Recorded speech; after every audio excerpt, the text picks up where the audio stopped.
Looking at it from the point of view of somebody who's perhaps distantly related to it, but not really involved in the thick of it, what do you think of chart pop as she is today?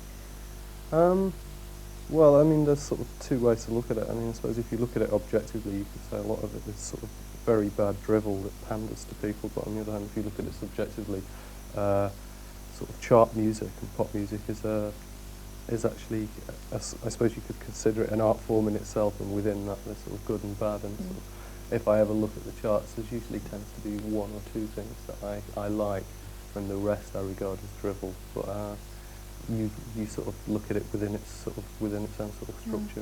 And what then, she asked pretentiously, is the function of pop music?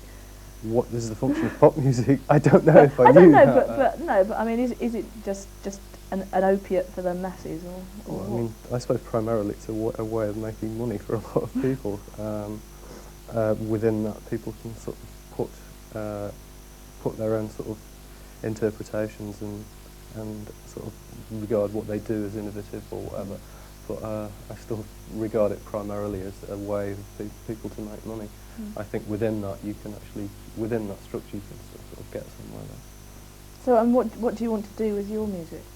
I mean, in the effect that it has on people, how people react to it, or whatever. I would like it to sort of stimulate people in the sense that it's, as I say, we try to use sort of things that people regard as accessible, but also pervert those things in a sense. I think if we can make a few people think about it, then fair enough. If it actually challenges the way they look at music, and then that's it. You know, I'm quite happy with it. You emerged at the same time as a lot of other sort of electronic groups, I suppose, such as the early Human League or whatever. Most of whom seem to have gone really out and out commercial. I mean, Human League, I suppose, is the prime example.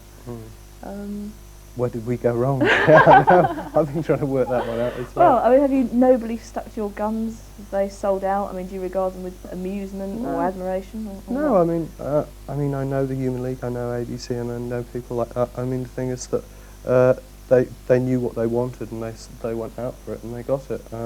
With us, we've always been sort of slightly ambiguous, so we're never sure that we wanted actual sort of outright commercial success. I mean, we wanted respect for what we did, and if within sort of doing that, we managed to sort of get a certain amount of notoriety or a certain amount of commercial success, then fair enough.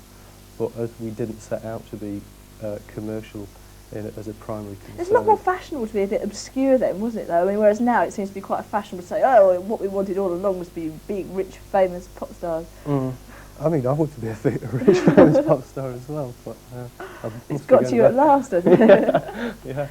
You work in film and video and visual things a lot as well, don't you? Can you tell us a bit about that? Well, ever since we started, I suppose we've had sort of dual interests, one being music and one being the visual side, and sort of actually the correlation of the two. We've done bits of video ourselves, and we've worked with a director who directs our promos as well.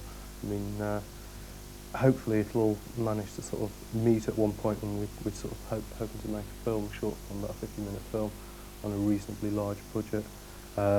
Is this not something that's actually underway? You're being cagey about this? I'm being very cagey about it, but I mean that is the idea at the moment in terms of actually reaching that culmination sort of music. And, what, a story? A story? Yeah, more storyboard. I think we've sort of been more renowned for our visual side as being very sort of esoteric and sort of the abstract element of it.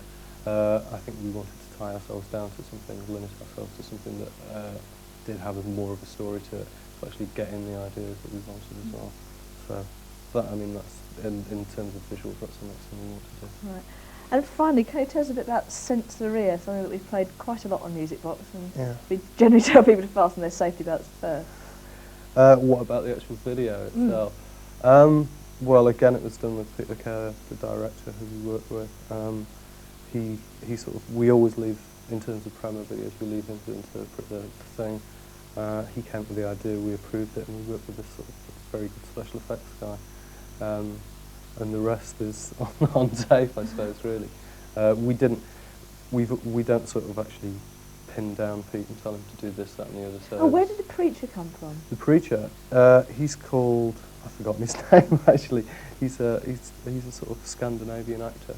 we found. He does But actually the exist. preacher figure, I thought maybe he was wise blood or something. No, it's really a lot of it, I suppose, is taken from The Night of the Hunter, the Robert Mitchum film, and that's sort of the symbolism of the preacher and the actual, as it on the record, it's sort of the do right, go to church, Yes. and it's just sort of an interpretation of that. And we found him, we found the little girl, and it seemed to fit quite nicely. Oti, that's his name, I just remembered.